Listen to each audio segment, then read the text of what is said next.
Vande Mataram, my dear student. Today we have to start chapter number 11, Transportation in Animals and Plants, part 6, new topic. Transport of substance in plants. In chapter first, you learn that plants take water and minerals, nutrients from the soil through the roots and transport it to the leaves. तो chapter 1 में हमने already learn किया ही है कि जो plants जो है वो रूट्स के थ्रू सॉइल से वाटर एंड मिनरल न्यूट्रिएंट्स लेता है एंड लीव्स को क्या करता है, वो ट्रांसपोर्ट करता है, लीव्स को वो परिवहन करता है। The leaves prepare food for the plant using water and carbon dioxide during photosynthesis. तो लीव्स जो है वो प्लांट से फूड प्रिपेयर करता है, तो फोटोसिंथेसिस के during water and carbon dioxide का भी यूज होता है। You also learned in chapter 10 the food is source of the energy and every cell of an organism gets energy by the breakdown of glucose। तो chapter 10 में हमने already learn किया ही है कि फूड जो है वो एनर्जी का ही एक सोर्स है। तो ऑर्गेनिज्म के एवरी सेल्स जो होते हैं तो उसको एनर्जी तो चाहिए ही, तो उससे क्या होता है, ग्लूकोज का ब्रेक डाउन होता है। वो एनर्जी से क्या होता है, ग्लूकोज का ब्रेक डाउन होता है। The cells use this energy to carry out vital activities of life. तो ये जो सेल्स है तो उसके यूज से क्या जो एनर्जी होती है वो विटल एक्टिविटी ऑफ हमारी लाइफ में क्या होती है, वो एनर्जी कैरी आउट होती है। Therefore, food must be made available to every cell of an organism। तो ऑर्गेनिज्म के एवरी सेल के लिए फूड तो जरूरी ही है। Have you ever wondered how water and nutrients absorbed by the root are transported to the leaves? तो root के द्वारा वाटर एंड न्यूट्रिएंट्स किस तरीके से वो एब्सॉर्ब होता है एंड लीव्स तक वो किस तरीके से वो परिवहन होता है, उसका किस तरीके से उसका ट्रांसपोर्ट होता है। How is the food prepare by the leaves carried to the plants which can not make food. तो लीव्स के द्वारा फूड किस तरीके से वो प्रिपेयर होता है एंड जो भी पार्ट्स है उसको किस तरीके से वो कैरीड होता है और वो फूड नहीं बनाता। अब उसमें हम आगे देखेंगे transport of water and minerals.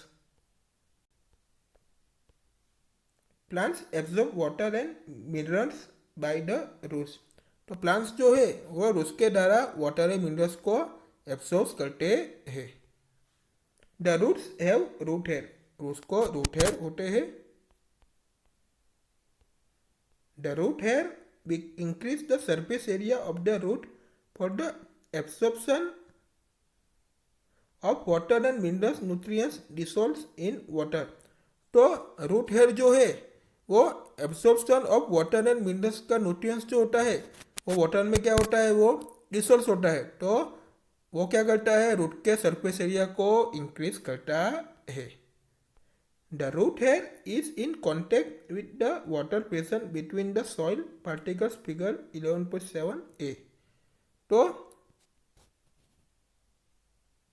Soil particles के बीच में वाटर प्रेजेंट जो होता है वो रूट हेयर के कांटेक्ट में वो होता है।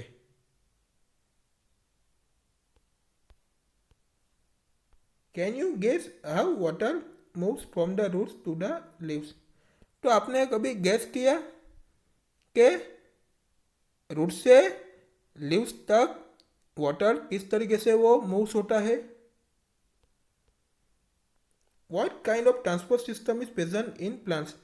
तो कौन से प्रकार की ट्रांसपोर्ट सिस्टम प्लांट्स में प्रेजेंट होती है। वेल बोजो इज राइट। तो बोजो सही था।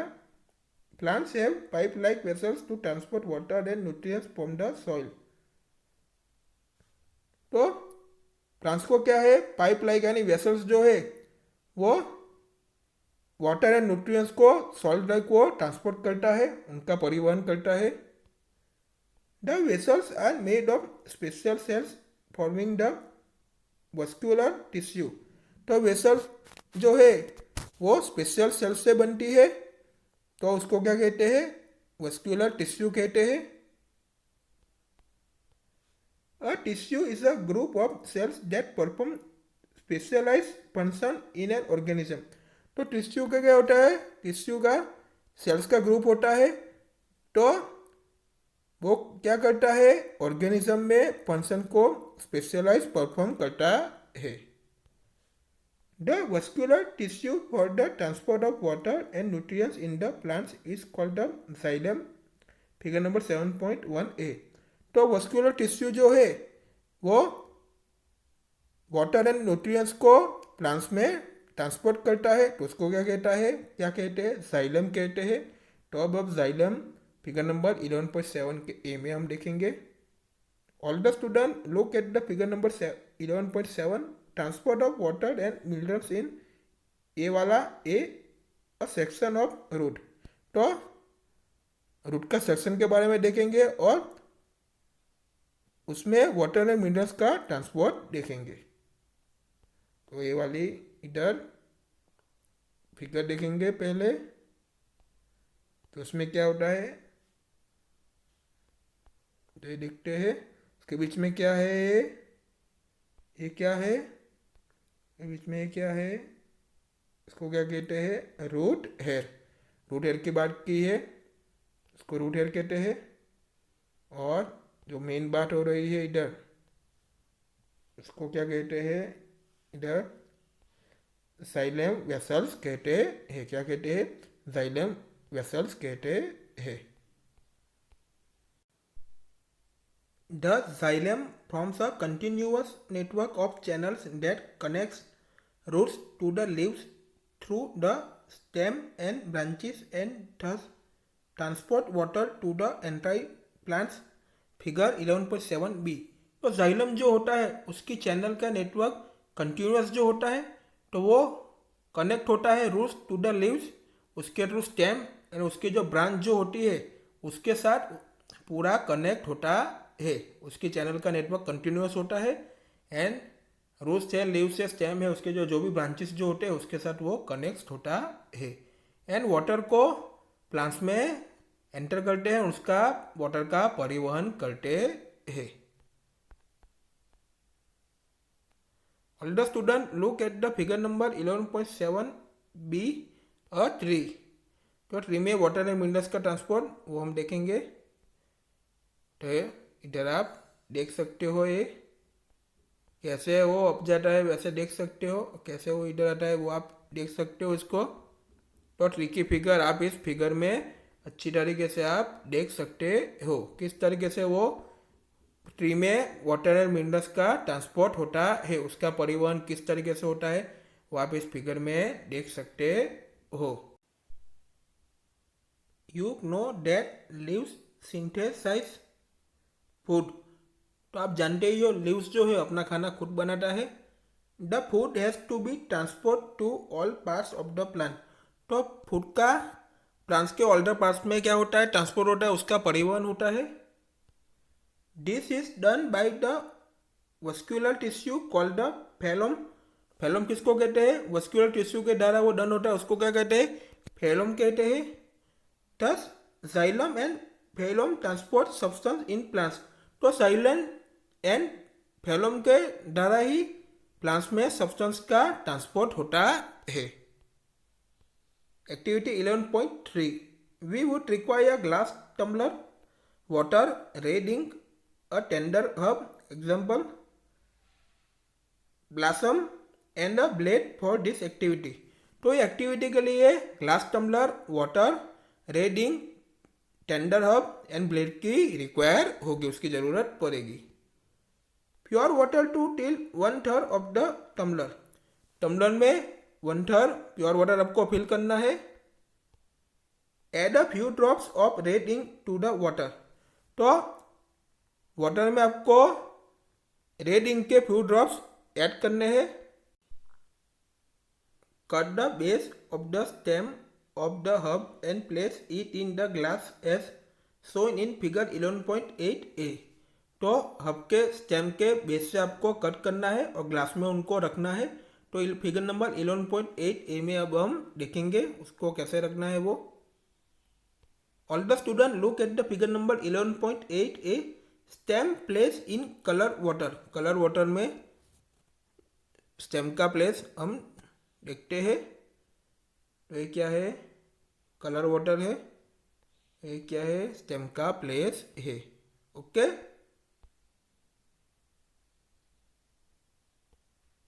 Observe it the next day. Next day आपको ऑब्जर्व करना है। Does any part of the hub appear red? तो हब का एनी पार्ट आपको रेड दिखाई दिया। If yes, how do you think the colour reach there? तो यस, तो आप सोचो कि कलर वहां तक कैसे पहुंचा, किस तरीके से कलर वहां तक पहुंचा। You can cut the stem across and look for the red color inside the stem figure 11.8b and 11.8c।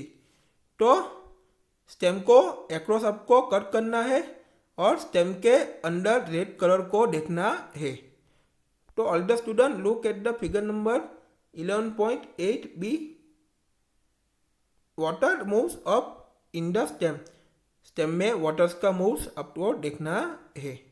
तो ये बी वाली फिगर देख सकते हो कैसे है वो, उनको कट किया है वो, स्टेम को अक्रॉस तक कट किया और स्टेम के अंदर रेड कलर दिखाई देता है।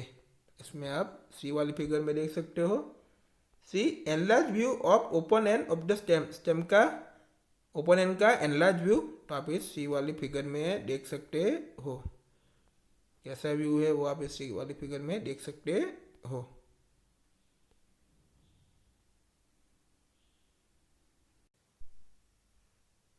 From this activity we see that water moves up the stem।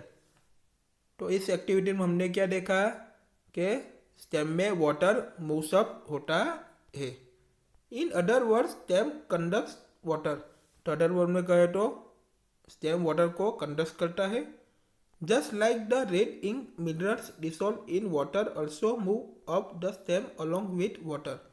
तो रेड इंक की तरह वाटर में डिसॉल्व मिनरल्स जो है वो स्टेम अलोंग विथ वाटर को भी मूव्स अप करता है। Water and minerals go to leaves and other plant parts through narrow tubes और xylem inside the stem figure 11.7b।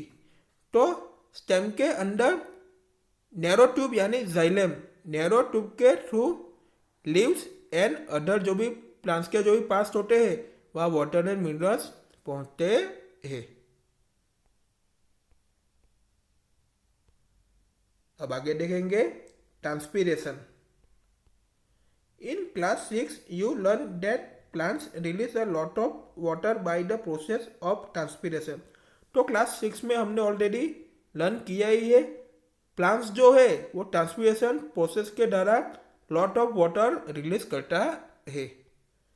Plants absorb minerals, nutrients and water from the soil.